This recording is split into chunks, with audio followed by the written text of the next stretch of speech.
கூண்டோடு தப்பித்த குற்றவாளிகள் மக்களே உஷார். ராஜா எச்சரிக்கை.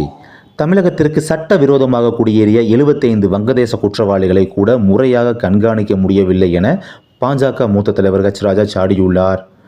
இது தொடர்பாக பாஜக மூத்த தலைவர் ராஜா தனது ட்விட்டர் பக்கத்தில், கூண்டோடு தப்பித்த குற்றவாளிகள் மக்களே உஷார். தமிழகத்திற்கு சட்டவிரோதமாக குடியேறிய 75 வங்கதேச குற்றவாளிகளை கூட முறையாக கண்காணிக்க முடியவில்லை. இதில் எந்த கொம்பனும் குறை சொல்ல முடியாத ஆட்சி என்ற வெற்று பெருமை வேறு அப்படின்னு பேசியிருக்காங்க.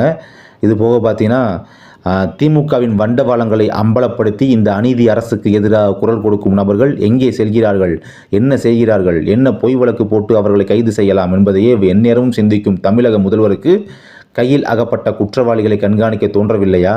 பென்சிலை தொலைத்த பள்ளி குழந்தைகள் போல பிணையில் விடுதலையான வங்கதேச குற்றவாளிகளை காணவில்லை, அவர்கள் எங்கே இருக்கிறார்கள் என தெரியவில்லை என கூறி திமுக அரசு பெர்க்கி தலை ஊனிய வேண்டும் என்று ராஜா அவர்கள் குறிப்பிட்டுள்ளார்.